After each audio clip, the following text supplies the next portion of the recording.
안녕하세요. 해외에서 오랫동안 한국대 입시를 준비한 학생들을 지도한 경험 바탕으로 이 한국대 입시와 관련하여 가능한 정확한 정보를 전달드리기 위해서 노력하고 있는 옹글리시의 옹인환입니다. 자, 오늘은 국내 수시 전형을 중심으로 해서 올해 실시됐던 2024학년도 입시부터 본격 적용되는 이 대입 공명서 강화 방안에 따라서 우리 특례입시에 있어서도 적잖은 변화가 있었는데요. 여러분들 알다시피 이제 자기소개서가 완전히 사라졌죠. 거기에 더해서 특히 사회과 학생들 가운데 가장 어떻게 보면 관심이 되고 있는 연세대학교가 국내 수시처럼 똑같이 대입 공명서 강화 방안을 그대로 적용하진 않았지만 어쨌건 여기에 어느 정도 발맞춰가지고 서류 평가에 있어가지고 중요한 평가서 중에 하나인 비교과 활동 제출과 관련해서 변화를 주었습니다. 물론 평가 기준의 변화도 있었죠. 자, 이러다 보니까 이런 변화가 있다 보니까 아마 올해 이제 입시를 치르면서 비교과 활동 관련 자료를 어떻게 제출해야 되는가에 대해서 굉장히 혼란스러운 학부모 학생들이 많았고요.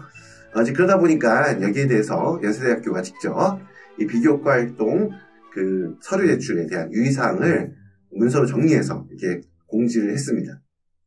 자, 그래서 오늘은 다른 것보다 연세대학교가 올해 이제 입학처 홈페이지를 통해서 공개한 이 비교과 활동 제출 유의사항에 대한 내용을 중심으로 해서 오늘 썸네일에 보셨던 제목과 같이 연세대학교 비교과 활동 서류 제출 유의사항에 대한 설명을 드리는 시간을 가지도록 하겠습니다.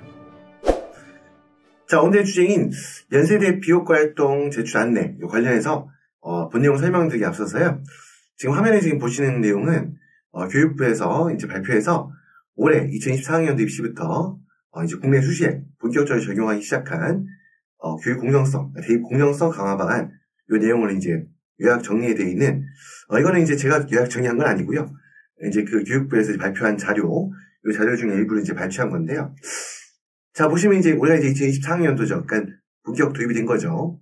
사실 이게 하루아침에 이렇게 보면 이 단계를 어떻게 하루아침에 이 모든 내용들을 일괄 적용한 게 아니라 지금 보시는 것처럼 2020학년도부터 단계별로 적용을 해왔어요. 자, 이렇게 해서 이제 국내 수시에서는 이제 완전히 적용된 게 2024학년도, 그러니까 올해 여름에 실시됐던 입시죠. 요 입시부터 이제 올해 여름, 9월이죠. 수시 같은 경우에는 9월에 적용되는 이제 수시에 반영된 내용인데요. 자, 어쨌건 보시면 여기서 좀 눈에 띌 만한 내용들은 보면 자율 동아리 대입 미반영 돼 있죠. 그다음 청소년 활동 이런 건 솔직히 관계가 별로 없을 텐데 이 자율 동아리 그다음에 이제 보면 밑에 개인 봉사 활동. 그러니까 이제 보면 학교 교과 과정에 따라 가지고 학교에서 어떻게 보면 교육 과정 중에 일부로 진행한 봉사 활동이 아니라 개인이 어떻게 보면 이제 기획해서 외부 단체와 협력해서 이 봉사 활동 진행하는 경우 있죠. 자, 이 부분이 이제 우리 국내 수시에서는 대입에 반영되지 않는 거고요. 자, 그 다음에 이제 아래에 보면 이제 수상 경력. 이게 또 하나 눈에 좀 띄는 부분이죠. 교내든 교회든 관계없이, 지금 보면 교내 수상에 대해서는 이제 어떻게 보면 작년까지는 이렇게 이제 한정적으로 인정했었는데, 이제 올해 입시부터는 대입이 미반영, 반영되지 않습니다. 그리고 이제 독서 활동은 마찬가지겠죠. 그리고 이제 여기 나와 있지 않지만 이미 자기소개서와 추천서는 이미 재작년부터 완전히 폐지가 됐고요. 자기소개서는 올해 입시부터는 전면 시행이 돼서 우리 재국민 특별전형 3년 특례, 12년 특례에서도 자기소개서는 제출할 수 없게 바뀌었습니다. 자, 일단 혹시라도 그래도 이 화면 보시고 약간 오해하시면 안 되는 거는요. 여기 지금 보여드린 내용은 이거는 이제 국내 일반 수시에 해당하는 겁니다. 재국민 특별전형에 이 내용이 그대로 적용되는 것은 아니고요. 근데 하지만 이제 이 내용을 보여드린 이유는 뭐냐면 이게 우리 재국민 특별전형이라는 것도 큰 카테고리 안에서는 수시 안에 포함되어 있는 거거든요. 그러니까 수시라는 큰 카테고리 안에 그 안에 여러 가지 이제 영역들이 있는데 그 중에 한 섹션이 재국민 특별전형입니다. 이제 그렇기 때문에 해외에서 어떻게 보면 우리가 이제 해외 있는 학생들을 대상으로 해서 재국민 특별전형이 진행되기 때문에 아무래도 이제 재국민 특별전형에 해당하는 학생들은 국내 교육과정하고 틀린, 그러니까 국내 학교가 아닌 해외에 있는 이제 보통 국제학교, 현지학교를 다니다 보니까 이런 특수한 상황 때문에 곧바로 적용이 되지는 않지만 그래도 기본적인 틀은요.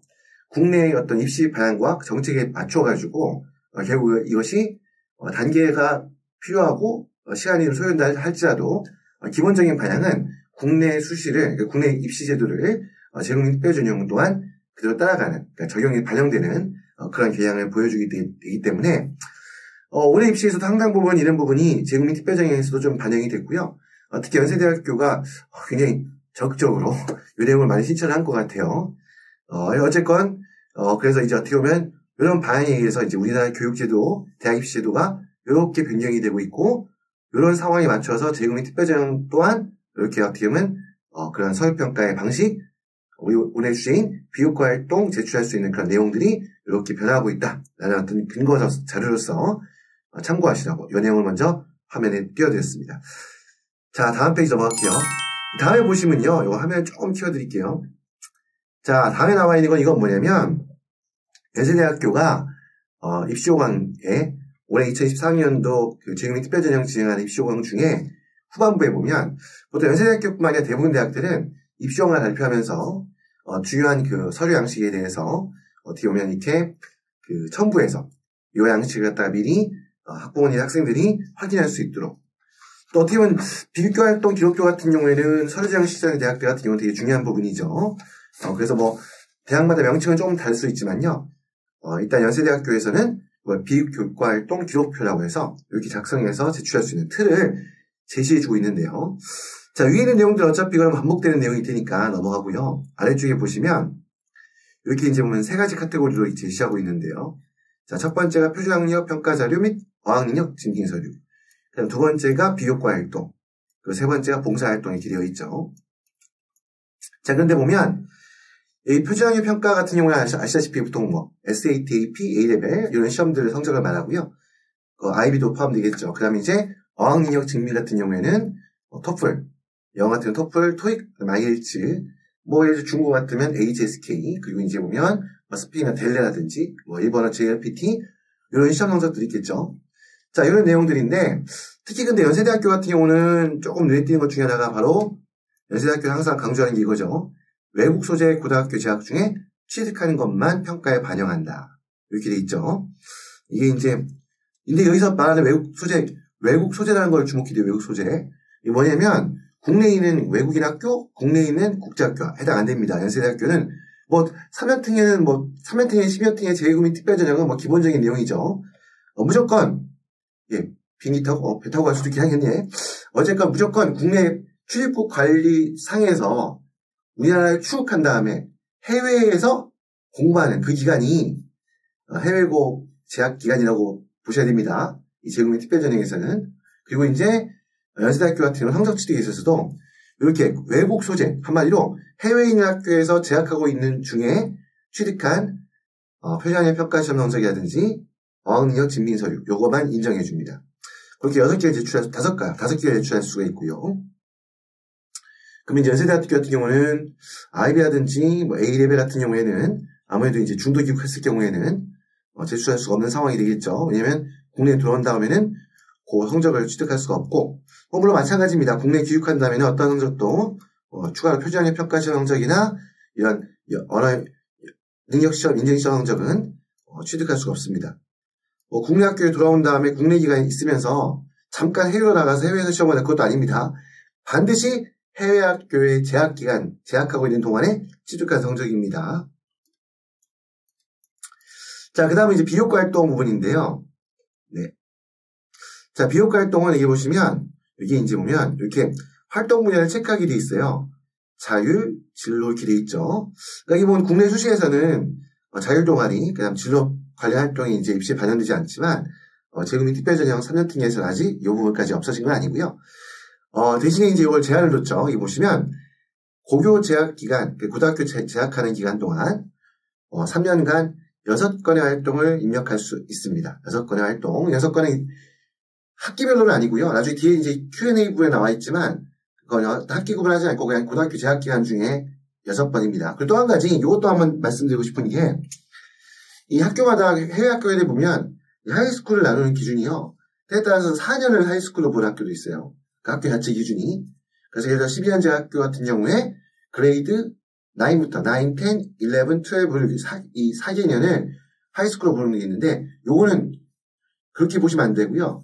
일단 요연하게 12년제 학교에서 우리나라를 기준으로 했을 때, 그다음 재외민 특별전형 서류심사에서 고등학교 교과과정이라 부르는 것은, 고교과정이라 부르는 것은 반드시 마지막 3년, 그러니까 10학년, 11학년, 12학년입니다. 이렇게 되지, 아무리 그 나라 국가에서 정한 규칙이 그렇고, 아무리 그 나라에서 정한, 그 학교에서 정한 규칙이 4년 하이스쿨을 9학년부터 시작해서 9, 10, 11, 12, 4개년 잡았다 해서, 그렇다 해서 이거 하이스쿨이니까 이때 취득학원 활용할 수 있다? 아닙니다. 이렇게 하지 않습니다. 이것도 참고하시고요. 자, 어쨌건 6가지 활동만 제출할 수 있게 되어 있고요. 특히 보시면 무엇보다도 보면, 여기 보면 이제 보면, 봉사활동도 같이 볼게요. 일단 봉사활동도 보면 6개 활동만 제출할 수 있게 되어 있어요. 똑같이 고등학교 재학기간 중 취득한 건데요. 특히 여기서 좀 주목할 부분도 뭐냐면, 고등학교에서 주관하여 재학 중 참여한, 그러니까, 보세요. 고등학교에서 주관하여 개인이 기획한 봉사활동 안 됩니다. 그 다음, 외부기관에서 계획해서 진행한 것도 안 됩니다. 자, 재학 중에 고등학교 전에 중학교 단계, 고등학교 졸업 이후 안 됩니다.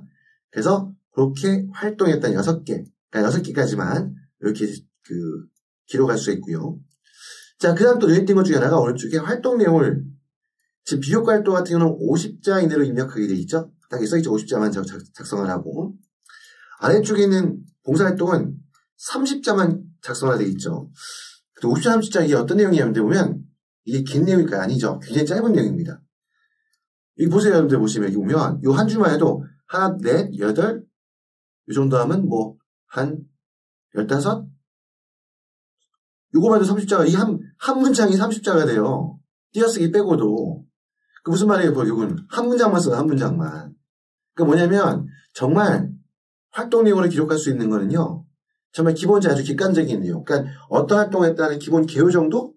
정말 필요한 내용 정도의 그 객관적인 정보만 담게 해놓은 거예요. 여기다가 어떤 뭐 개인적인 소견, 소회, 아니 평가, 하여튼 이런 부분들, 이런 내용을 담지 말라는 얘기고요. 그러니까 무미건조하게 말 그대로 객관적인 내용만을 그냥 변기에서 추가로 작성할 수 있다는 내용이고요. 연세대학교 입시공원 중에 안 나와 있지만 다른 학교 입시공원들 보다 보시면 어떤 학교들은 친절하게 첨부해서 여기에 대해서 추가 설명을 뭐라고 붙여놨냐면 만약에 어떤 이 활동 내용에 대해서 설명하는 글로 어떤 뭐 개인적인 평가, 뭐 소회, 뭐 이런 내용들을 한마디로 자기소개서에 준하는 내용을 기록했을 경우에는 불이익을 받는다거나 아니면 이 내용이 해당 내용이 평가에 반영되지 않을 수 있다라는 내용들을 이렇게 유의사항으로 담고 있습니다. 결국 이제 글의 내용에서도 알 수 있는 것처럼 어쨌건 이렇게 기본 핵심적인 내용만 어떻게 보면 담아서 제출한 이야기가 되는 거죠. 연세대학교 2024학년도 입시공학 내용 중에요. 바로 비교과 활동 혹은 그 외의 서류 제출 관련해서 유의사항들을 정리한 그 안내한 내용을 갖다 그대로 제가 이제 캡처해서 올려놓은 건데요. 비교과 활동하고 직접적 연관성이 없긴 하지만 그래도 뭐 중요한 내용이니까 여기서 눈에 띄는 부분들은 좀 설명을 드릴게요. 자, 일단 보시면 이 사유서라는 게 있어요. 사유서. 이 사유서가 어떤 거냐면 어떻게 보면 연세대학교 같은 경우는 이게 보면 학기 중 주말, 그러니까 공휴일이죠. 공휴일을 제외하고 연속해서 15일 이상 국내에 체류한 사실이 있을 경우, 그러니까 15일 이상을 학사 일정상 학기 중이에요. 주말도 아니고 공휴일도 아니고 학사 일정상 휴일도 아니에요. 근데 학사 일정상 학기가 진행되고 있는 중에 15일 이상 국내에 체류했을 경우 왜 그랬는가에 대해서 사유를 제출해야 한다는 얘기고요. 이건 여러분들 그 학생이 해외학교 재학기간 심사할 때 보면 체류기간이 4분의 3 이상이라는 거 있잖아요. 4분의 3 이상을 채웠다 해서 이게 관계 안 되는 게 아닙니다. 학사 일정상 학기 중에는 그 내용이 학사 일정 학기가 진행되고 있는데 15일 이상 국내에 체류하게 될 경우에는 이거는 반드시 꼭 연세대학교뿐만 아니라 대부분 대학들이 이런 부분에서 문제를 삼을 수 있기 때문에 왜 그랬는가에 대한 사유를 제출할 필요가 있고요. 자, 그 다음에 이제 보면 우리 코비드19 때문에 굉장히 많은 국가에 대해서 어떤 뭐 봉쇄라든지 아니면 여러 가지 정상적인 학교 과정이 진행되기 힘들어서 그것 때문에 이제 보면 온라인 수업을 그 학교에 진행하면서 국내에 체류한다거나 아니면 그 외에도 이제 뭐 체류 기간이라든지 특히 뭐 배우자분의 어떤 체류 기간이라든지 학생의 어떤 해외학교 재학 기간이라든지 이런 부분들이 뭐 굉장히 많은 문제가 발생한 경우가 많았죠. 자, 이런 경우에 이런 사유서 작성해서 제출하도록 되어 있고요. 그 말은 합리적인 이유, 딴 것보다도 학교장이 발행하는 그걸 증명한 입증 서류를 제출하면 이 내용을 충분히 감안해서 입학 서류 심사가 이루어집니다. 라는 말씀을 드리고요. 자, 그 다음에 이제 보면 이제 활동 증명 서류 이제 내용 이제 이게 핵심이 되겠죠. 오늘 주제. 이 비교과 활동에 해당하는 활동 서류에서 이 활동 증명 서류를 A4 사이즈 20페이지 이내로 20면입니다. 양면이 아니에요. 20페이지 이내로 그러니까 단면으로 20장이겠죠. 그래서 어쨌건 20면으로 20페이지에 제출할 수 있게 되어 있는데요. 자, 이게 왜 중요하냐면 여러분들 보시면 아까 보시면 비교과 활동 기록표의 연번 이게 뭐냐면 여러분들 아까 위에 내용 보면 여기 연번이라고 있죠. 네. 자, 연번 봉사활동 비교과 활동 1, 2, 3, 4, 5, 6 봉사활동 1, 2, 3, 4, 5, 6 이렇게 돼 있죠. 자, 이렇게 돼 있을 때 이 해당 연번에 대해서 내용만 적어서 내는 게 아니라요. 내가 이런 활동 했습니다라고만 내용만 해서 적어서 내는 게 아니라요. 거기에 대한 반드시 그 활동을 진짜 했다는 걸 입증할 수 있는 활동 증명 서류를 제출하게 돼 있어요. 그러면 그 연번에다가 해당하는 항목마다 내용마다 그걸 증빙하는 서류가 이제 있겠죠. 그래서 요걸 이제 거기다가 이제 그 증빙 서류에다가 이런 뭐 봉사활동 1번, 뭐 비교과 활동 2번에 해당하는 거다. 이렇게 이제 표기를 하는 이야기죠. 만약에 이게 기재되지 않아서 해당 활동에 대한 그 활동을 실제 했다는 거에 대한 입증할 수 있는 증빙 서류를 확인할 수 없을 경우가 되는 겁니다. 이 결국은 기재하지 않아서 활동을 확인할 수 없다는 것은 평가에 반영되지 않을 수 있습니다. 한마디로 활동 증빙 서류를 반드시 준비해야 됩니다. 여기 나와 있는 내용 바로 밑에 써 있죠. 활동 증빙 서류가 없는 경우 인정하지 않습니다. 라고 되어 있습니다. 자, 그리고 이제 보면 역시 뭐 연세대학교에서 강조하고 있는 부분 외국 소재, 해외에 있는 학교에 재학 중 고등학교 교육과정 재학 중 취득한 것만 인정이 되고요. 마찬가지로 교내 비교과 활동 또한 마찬가지입니다. 또 봉사활동도 반드시 교내죠, 교내. 자, 근데 보면 이게 보면 한 가지 여러분 또 이제 보면 이 약간 여러분들이 오해할 만한 이것 때문에도 한 번씩 제가 질문을 받거든요. 이 내용 중에 검정고시라는 내용을 넣다 보니까 그냥 아무도 없다 여기만 또 진하게 표시가 되어 있죠. 지금 재국민 특별전형 물론 이제 이게 재국민 특별전형 속에 여러 가지가 이제 포함되어 있긴 한데 마치 우리는 이제 3년특례 아니 12년특례 관점에서 보다 보니까 딱 보면 갑자기 요 내용이 갑자기 보면 요거 검정고시 이 검정고시 이게 근데 이게 보면 단서가 있어요. 딱 보면 여기 보면 자 북한 이탈 주민전형 지원자 중 그러니까 뭐냐면 우리 3년특례나 12년특례나 검정고시를 통한 고등학교 졸업 자격 인정 안 됩니다. 그리고 뭐 중학교 3년을 1년밖에 안 다녔는데 나머지 2년은 안 다녔지만 검정고시 통해서 중학교 졸업 자격 얻었다. 안 됩니다. 그 2년은 그냥 누락된 겁니다. 뭐 검정고시를 통과했기 때문에 학교 다니지 않았음에도 불구하고 중학교 2년을 다닌 걸로 인정된다. 아닙니다. 그렇게. 그래서 재국민 특별전형에서는 검정고시는 국내 국외 막론하고 일체 인정 안 됩니다. 그래서 혹시라도 이거 오해하시면 안 되고요. 착각하지 않으시라는 의미에서 제가 이렇게 말씀을 드렸고요. 특히 보면 이제 그리고 중요한 건 학교장 발급 서류입니다. 그러니까 이게 보면 연세대학교는 교내 활동이 다 교내 활동만 인정해요. 근데 교내 활동의 경우 학교장 발급 서류, 그러니까 증빙서류 학교장 발급 서류. 그러니까 뭐냐면 이 말은 연세대학교에 제출하는 모든 비교과 활동에 관련된 서류들은 앞 처음에 있는 표장의 평가 시험이나 언어 인증 시험 성적 말고요. 나머지 비교과 활동이나 봉사활동은 모두 그 증명 서류는 학교장이 발급해야 됩니다. 학교장이 확인해서 학교장 명의의 증명서를 발급받아서 제출해야 됩니다.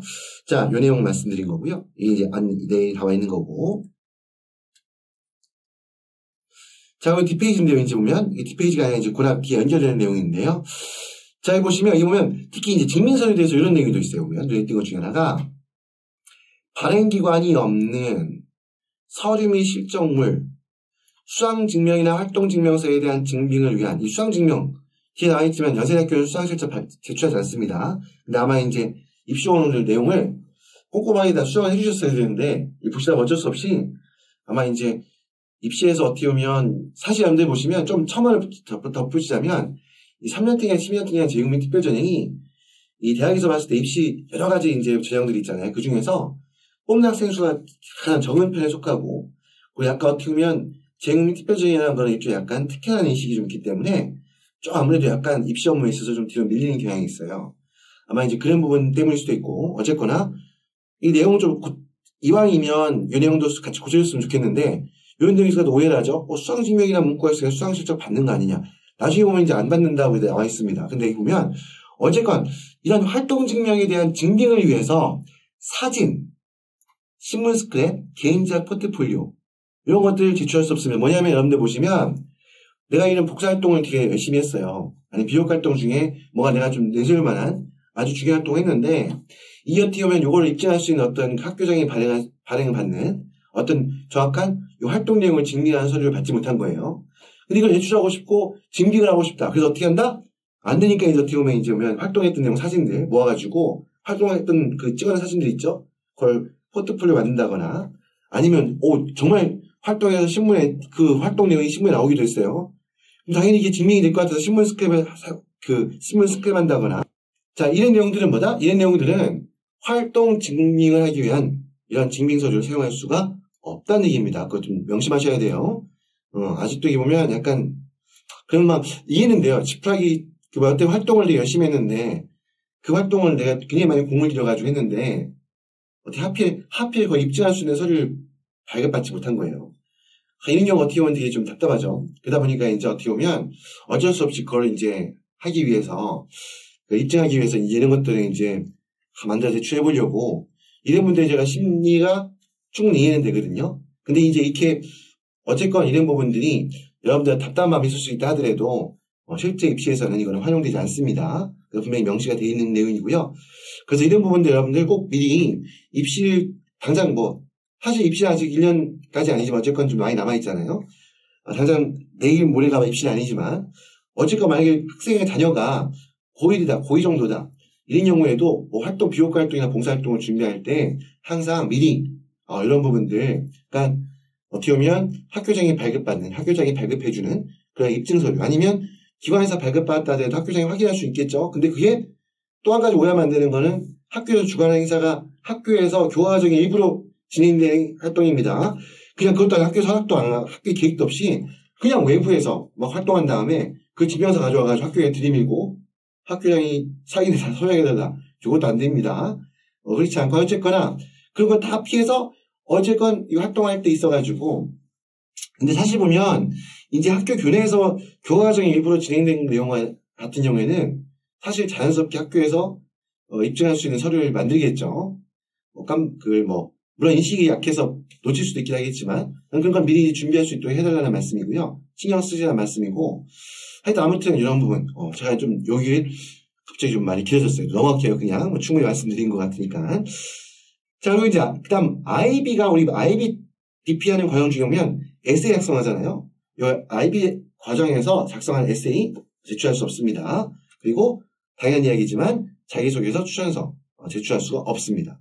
자, 이 내용 나와 있고요. 보면 자, 그 다음에 이제 보면 이 내용 보면 이 내용 중에 여기 보면 조금 줄일게요. 화면을. 자, 여기 보면 내용 중에 보면 표준화 학력 평가 자료 및 어학 능력 증명 서류 하나요? 부득이하게 고교 재학 기간 이후의 서류 제출할 경우 이 내용 여러분들 뭐냐면 이거는 여러분들 코비드19 한참 기승을 부릴 때 그 당시에 여러 가지 어떤 그 환경적인 상황 때문에 시험 자체가 늦게 치러지거나 아니면 시험 정상적으로 진행이 돼 있지만 성적 채점하고 그 결과설표가 나오는 게 되게 늦어진 경우가 있었어요. 자, 그때 이제 그럴 경우에 이제 세대학교에서 원래 모든 서류는 마감일까지, 그러니까 그 입시 계획 중에 보면 그 전형 계획 중에 보면 서류 제출 마감 기간이 있죠. 제출 기간이. 그 기간 중에 내야 되는데 못 내는 경우가 생겼었어요. 그 당시에.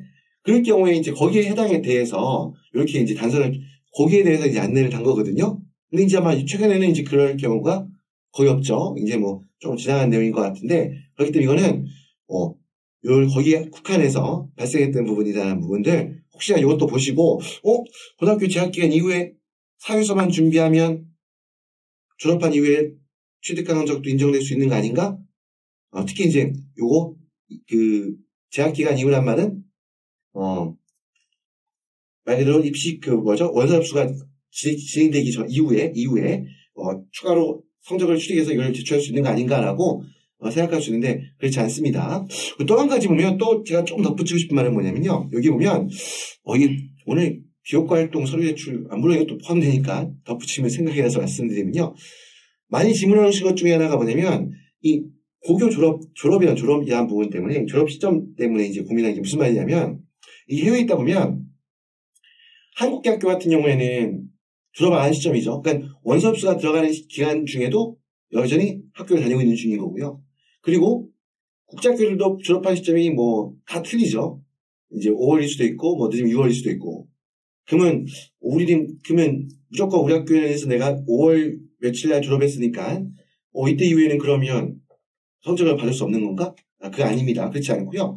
대학 봤을 때는 이제 이것도 이제 그냥 부득이하게 제가 처음에 말씀드리면 일반적으로는 그 7월 초에 있는 원서흡수 기간이 있잖아요. 그 원서흡수 기간이 시작되기 전에 가능하면 6월 중이겠죠. 6월 말까지 응시해서 대신 성적표는 그때 나와야 돼요. 그 원서흡수 기간 중에 성적이 나올 수 있으면 요거는 이제 보통 제출이 가능합니다. 근데 중요한 거는 그 이후에 넘어가서 원서흡수 기간이 지난 다음에 성적표가 그러니까 시험 봐서 성적표 나온다는 거나 이런 부분들을 인정할 수 없다는 이게 요인형이 나와 있는데 요거는 조금 약간 이제 보면 밑에 나와 있죠. 근데 이 내용이 첨부된 게 있으니까 좀 내용을 좀 덧붙여서 말씀 또 한번 추가해서 드리도록 하겠고요. 자, 여기 보시면 그 다음에 이제 보면 AP나 IB나 SAT와 TOEFL 이 네 가지 시험은요. 요 네 가지입니다. AP, IB, SAT, TOEFL 특히 이 네 가지는 이게 뭐냐면 스코어 리포팅이라는 것을 진행하고 있는데 이게 뭐냐면 이 시험을 주관하는 기관에서 학생이 시험 본 성적표를 그 결과를 대학에다가 직접 바로 송부해주는 서비스입니다. 그래서 대학에서 바로 확인할 수 있는 거죠. 자, 보통은 이제 원서흡수할 때 이 성적의 진위 여부를 확인할 수 있는 수단, 보통 이 수단이 뭐가 되냐면 학생이 시험 볼 때 사용했던 아이디나 패스워드가 되겠죠. 근데 두 가지를 제출할 수도 있고 그렇지 않고 아니면 이제 스코어 리포팅을 하는데 대신에 그 스코어 리포팅이 명심해야 될 거는 원서흡수 마감일까지 제출이 돼야 됩니다. 대학에 도착해야 됩니다. 자, 이렇다는 건 이제 요 부분은 내용을 이제 이렇게 돼 있다는 거 첨가해서 말씀을 드렸습니다. 자, 이제 그러면 오늘의 주제 중심 소재 위에 써 있죠. 2024학년도 3월 신입학 재외국민 전형 비효과 활동 기록 제출 안내. 이 여러분들 아마 이제 요 안내문이 비상시 원서흡수할 때 바로 처음부터 있었던 건 아니고요. 이게 이제 보면 제도가 이제 좀 변경됐고 특히 연세대학교 같은 경우에는 사회과 학생들 모두에게 관심 있는 대학이죠. 이제 근데 아무래도 처음에 이게 변경된 내용들이 있고 아까 말씀했던 것처럼 올 입시 조항 중에 좀 약간 보면 헷갈릴 수밖에 없는 그런 내용들이 있다 보니까 이게 물밀듯이 어떻게 보면 이제 그 대학으로 나중에 여러분들 궁금하신 분들 홈페이지 가보시면 의견 게시할 수 있는 질문할 수 있는 Q&A란에 굉장히 많은 내용들을 학부모님들이 남겨놓으셨고 이제 그런 내용들이 이제 개별 답변하다 보니까 아마 연세대학교에서도 아마 이걸 이제 별도로 조금 더 일목요연하게 이걸 갖다가 좀 구체적으로 논란의 소지를 줄일 수 있는 오해 소리를 줄일 수 있는 아마 그런 서류가 필요했다고 안내가 필요했다고 본 것 같아요. 그래서 이 내용을 이제 이렇게 입시공항 공개되는 입학처 홈페이지에 담아 있는 내용인데요. 자, 이 보시면 이제 일단 보면 항상 매번 강조하죠. 밑줄 것 저기 보면 외국 소재 고등학교 재학 기간 중 취득한 성적. 이 보면 표준학력 평가에는 굉장히 다양한 것들이 들어갑니다, 여러분들. 꼭 표준학력 평가니까 어떤 분들은 IB 외에는 인정되지 않는다. 거기다 첨부해서 SAT 이렇게 막 한정 짓는 분도 있는데요. 절대 그렇지 않습니다. 냉정한 의미에서 IB도 수많은 무수한 표준학력 평가 시험 중에 하나일 뿐이에요. 그래서 혹시라도 여러분들 IB만이 표준학력 평가 시험으로 의미가 있고 다른 표준학력 평가 시험으로 성적은 의미가 없다. 이렇게 또 아니면 우열이 있다. 전혀 그렇지 않습니다. 아무튼 그냥 어쨌거나 이런 내용들. 그 다음에 이제 어학능력 입중시험 같은 경우도 되게 다양하죠. 여기 써 있는 것만이 아닙니다. 등입니다, 등. 이외에도 이제 기록되지 않은 여기 나열되어 있는 것들은 대표적으로 이제 다수의 학생들이 좀 약간 유의미한 숫자의 학생들이 이게 많이 관심을 갖는 실제 응시하게 된 시험만을 이렇게 예를 들어놓은 거고요. 그리고 이제 보면 요거 같은 경우 이제 나와 있죠. 고교 재학 기간 이후에 서류를 제출해야 할 경우, 그러니까 이제 보면 요거 같은 경우에는 요거 이제 보통 코로나 바이러스 감염증 19로 인하여 도둑이가 이렇게 된 거 절대 제조할 때 그 추가로 취득한 항적 사유서 통해서 전혀 사유서 써도 안 됩니다. 그거는 제출 자체가 인정되지 않는다는 거고요. 자, 그 다음에 이제 보면 교대 비효과 활동에 대해서 나와 있는 거 보면 여기도 이제 보면 나와 있죠. 교내 참여 탐구 활동, 자율 자치 활동, 학생 활동 같은 것도 해당하겠죠. 진로 활동, 진로 탐색 활동 등을 교내에서 진행한 거예요. 교내에서. 그리고 고유 재학 기간 중에 3년간입니다. 여기도 써있죠. 보면 입시 보면 그 원서 접수하는 기준으로 해서 요 3년이에요. 3년 마지막 3년. 고유 재학 기간 3년간에 6건까지 입력할 수 있습니다. 그리고 활동 내용 항별 50자. 아까 말씀드렸던 것처럼 그냥 기본적인 객관적인 사실만 간단하게 무미건조하게 담는 내용을 제출할 수 있다는 거고요. 그거 계속 반복되는 거죠. 뭐 그냥 봉사활동에 대해서도 이렇게 써놨죠. 소속한 학생이 다니고 있는 소속한 고등학교에서 주관하여 재학 중 참여활동만을 기재할 수 있습니다. 3년간 6건 30장 이렇게 되어 있는 거고요. 자, 밑에 보면 이제 보면 평가에서 제외되는 내용들이 있죠. 여기 보면 일단 뭐 증빙. 항상 모든 활동 내용 기록표에 기록한 내용들은 전부 다 증빙이 있어야 됩니다. 그리고 이제 고교 재학 전 또는 고등학교 입학 전에 중학교 미들스쿨 단계에서 혹은 고등학교 졸업 이후에 참여한 비교 활동 전부 다 반영되지 않는다는 거고요. 그 다음에 나와 있는 것처럼 각종 수상 실적 이런 교내 교육 다 포함해서입니다. 수상 실적들 반영하지 않는다는 거 이렇게 이게 또 기록이 되어 있죠. 자, 이제 그다음 다음 페이지 넘어갑니다. 자, 다음 페이지는요, 이제 Q&A라고 합니다. 자, 이게 이제 보면 그냥 어떻게 보면 제가 딱 주목했던 부분이고 여기 내용들이 이제 보면 많은 질문들 내용들에서 이제 나온 거겠죠. 자, 보시면요, 일단 첫 번째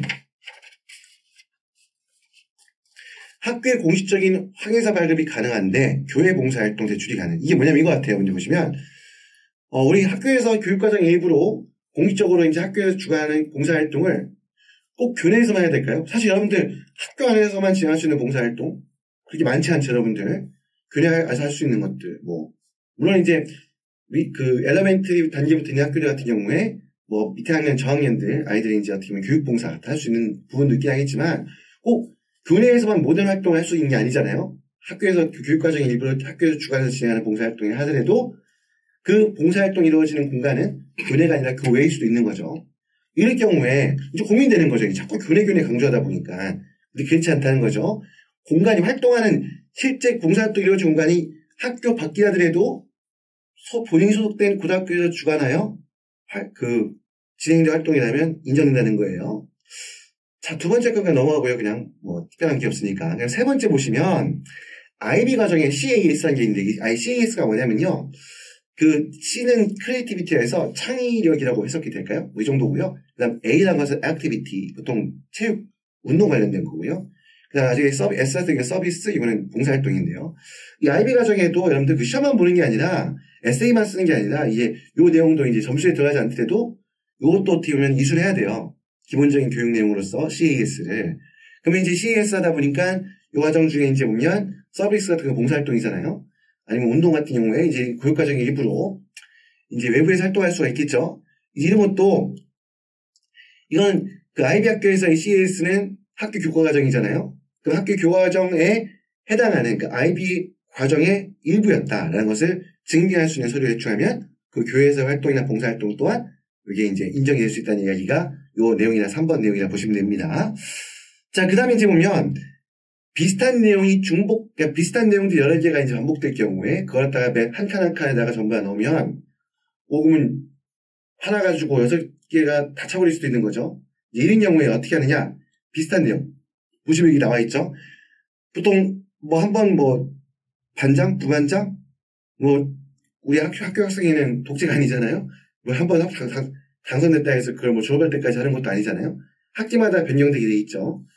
길어봐야 이제 1년 정도인데, 그러다 보면 이제 부반장도 있고, 반장도 했다가, 학생회도 했다가, 전체회장도 했다가, 여러 가지 할 수 있는데, 그걸 일일이 하나씩 넣으면 6개 금방 채울 수 있어요. 리더십이라든지 그런 활동에 되게 적극적인 친구들은. 그럼 어떻게 그걸 6개를 다 넣으면 안 되잖아. 그렇게 하지 않고, 한 줄에 집어넣을 수 있다는 거예요. 대신에 이제 요건 감안해야 돼요. 뭐냐면, 반장에 해당하는 이런 학생의 리더십을 6번 했다. 그러면 각각 활동에 대해서 하나씩이 증빙서류가 돼 있겠죠.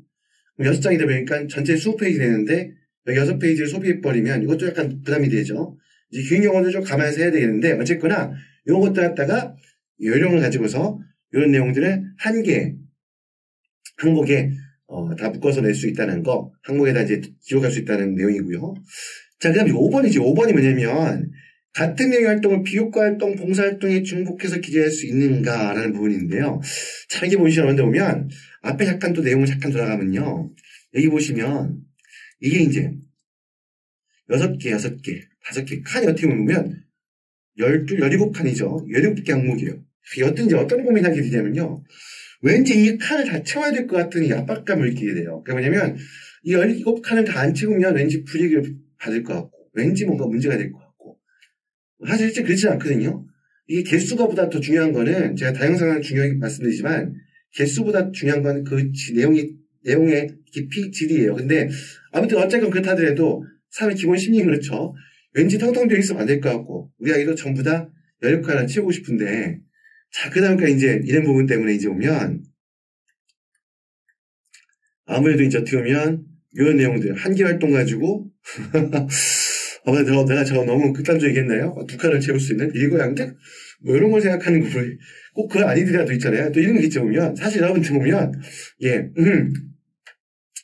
비교과 활동, 봉사 활동 이게 솔직히 구분하기가 애매모호한 경계선에 있는 것들이 있죠. 성격을 내가 이 활동을 봉사활동으로 봐야 될지 비효과 활동으로 봐야 될지 그러니까 이거를 자율활동으로 봐야 될지 아니면 봉사활동으로 봐야 될지 좀 애매할 수도 있죠. 이게 보면 그러면 이제 사실 걱정이 돼요. 학부모 입장에서는 혹시 나는 이걸 봉사활동이라서 봉사활동란에 기록했는데 봉사활동이 아니고 이거는 학교에서 봤을 때 이게 봉사활동이 아니네 이건 아니다 해서 빼버리고 그냥 평가 반영 안 하는 거 아닌가 아니 걱정할 수 있죠. 항상 제가 매년 보다 보면 입시에 가까워지면 여러분들 막상 이제 지금도 약간 걱정하다가 한 수 막연하다가 있잖아요. 막상 입시 예선을 낼 때 시점이 되면요. 학부모님들 모두 다 되게 예민해지셔가지고요. 정말 문구 하나하나에 약간 좀 극한 표현을 쓰면 목숨을 거세요. 그러다 보니까 이제 굉장히 고민이 되죠. 아마 그런 부분 때문에 이제 아마 이것도 굉장히 많은 문제를 주신 것 같아요. 학교에다. 그러다 보니까 이제 솔직히 근데 이거 갖다가 보면 개인 입장에서 사실 헷갈릴 수 있는 거잖아요. 이 어떤 활동의 성격이 뭘 봐야 될지. 그러다 보면 이제 그러다 보니까 이제 붙임을 때 양쪽에 나누면 안전하다 할까? 그러니까 나는 내 학부모님 봤을 때는 이 활동을 어느 카테고리에 넣어야 될지를 정확히 모르니까 이제 그럴 경우에 이제 양쪽에 중복해서 기재할 수 있다. 이제 이런 부분들 가능하다라고 이제 이렇게 안내해도 돼 있고요. 자, 이제 그 다음 6번째는 터플 등의 특히 터플하고 SAT가 어떤 계획이냐면 마이베스트 스코어라고 되어 있는 게 뭐냐면 토플 같은 경우는 리딩, 리스닝, 스피킹, 라이팅 4가지 영역이 있잖아요. 반복해서 시험을 볼 수가 있죠. 근데 어떻게 하면 내가 3월에 봤던 토플 시험에서는 리딩, 리스닝 점수가 좋았는데 스피킹, 라이팅이 좀 약간 망쳤어. 그러면 대신에 4월, 5월에 시험 봤는데 그 시험에서는 스피킹, 라이팅 점수가 잘 나왔어요. 그러니까 합산해가지고 마이베스트 스코어에서 실제로 그 기관에서 일정 비용만 내고 신청을 하면 그 성적표를 발행해줘요. 그러니까 각 영역의 최고점을 모은 성적표를 이건 이제 마이베스트 스코어라고 SAT도 이게 있거든요. 근데 이제 이거를 보통 이제 많이 준비하시는데 연세대학교를 인정하지 않는다 되어 있습니다.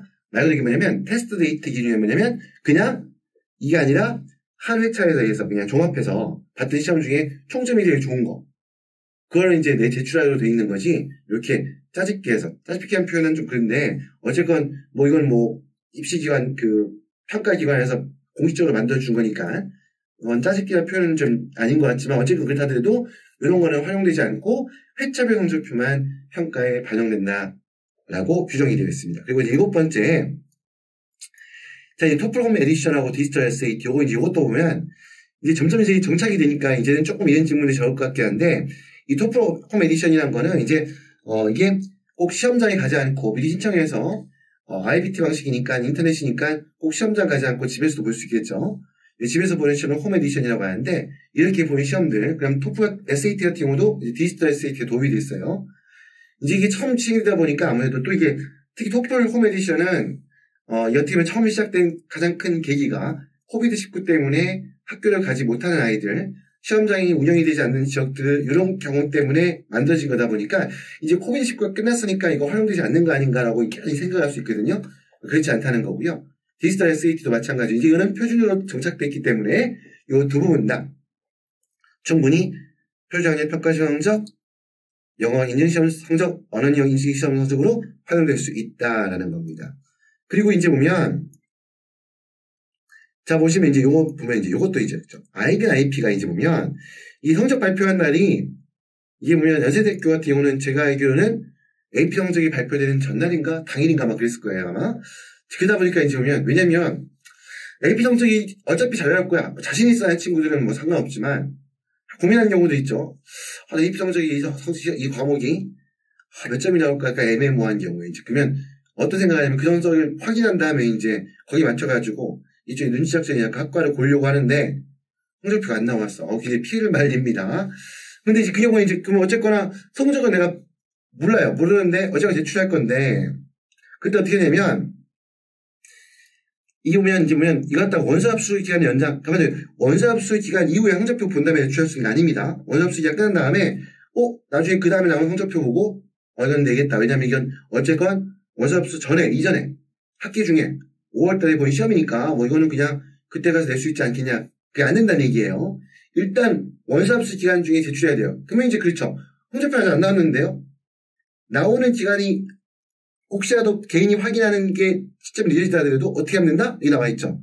원서합수 할 때 학생이 시험 볼 때 활용했던 아이디와 패스워드 정보를 입력해서 제출하면 그러면 대학에서 이제 이 학생이 제출한 아이디와 비번을 확인해서 성적표 같은 성적을 확인해서 그걸 입시에서 성적표에 반영한다는 거죠. 그렇게 보면 됩니다. 그렇기 때문에 이제 요 부분 때만 이제 이런 내용도 있었더라고 보면 되고요. 사실 하면 제가 조금 첨언하자면, 너무 쉬운 얘기면 열심히 해서 좋은 성적 받고요.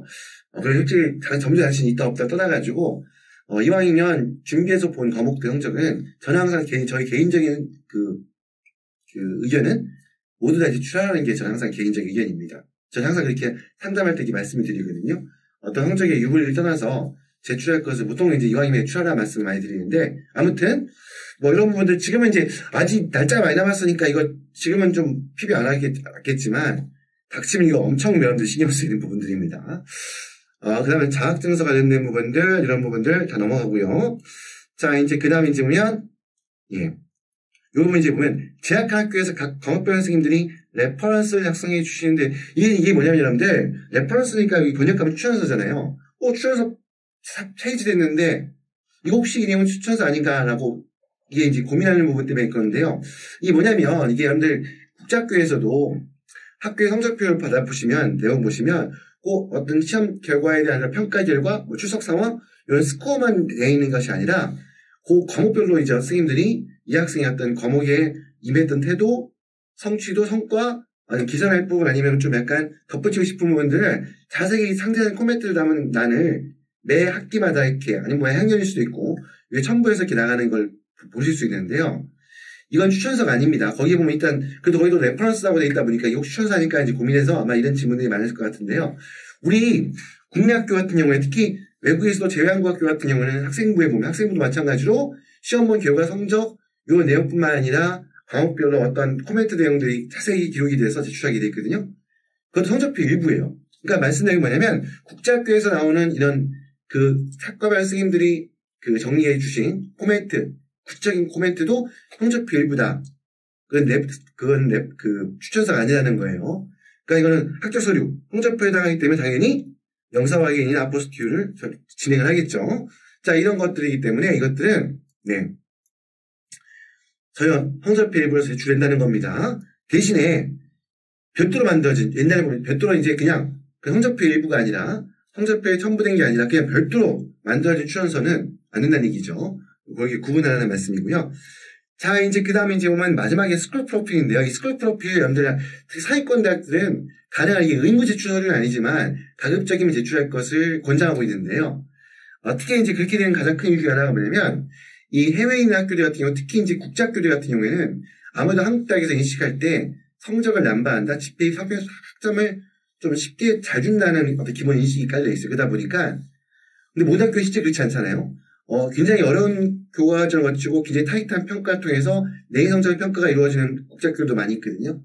그럼 우리 학교 같은 아이 같은 경우에 내신 성적의 평가를 좀 공신력 있게 받고 싶다고 할 때 그때 제출하는 그 참고 자료가 말 그대로 우리 아이가 내가 공부했던 학교는 이 정도 우수한 성적을 갖고 있는 아이들이 다수의 아이들이 모여서 치열하게 이루어진 아니면 학교 교과들이 치열하고 아주 굉장히 규모가 큰 학교에서 공부했다 뭐 이런 부분들 이런 하여튼 그런 내용들을 지금 그 입학사정관들이 참고할 수 있는 그런 스쿨 프로필을 제출하는 하면 당연히 본인 학생의 어떤 학교 과정에서 했던 그런 그 교내 활동이나 성적의 공익성 변별력이 올라가겠죠.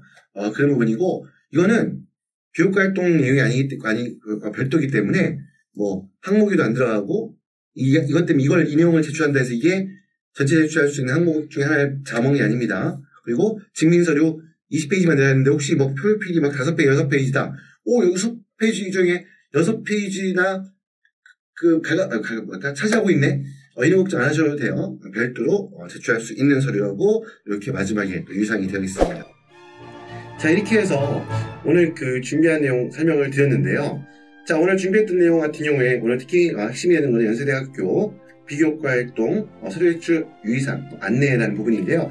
이 부분 내용은 연세대학교 그 홈페이지에 입학처 홈페이지에 가시면 거기 그대로 이제 이 내용이 공지가 되어 있고요. 파일로 첨부가 되어 있습니다. 궁금하신 분들 한번 다시 한번 확인하시면 좋겠고요.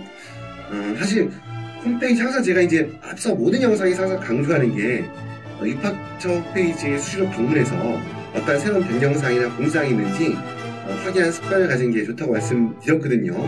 근데 아직도 실천하지 않는 분들이 많은 것 같아요. 근데 어쨌건 그러다 보니까 거기 내용이 담겨 있음에도 모르신 분들이 많기도 하고 특히 어떻게 보면 이제 연세대학교 같은 경우는 우리 사회과 학생들 모두에게 아주 관심이 되는 주목받는 학교다 보니까 궁금한 학생도 많고 학부모님도 많겠죠.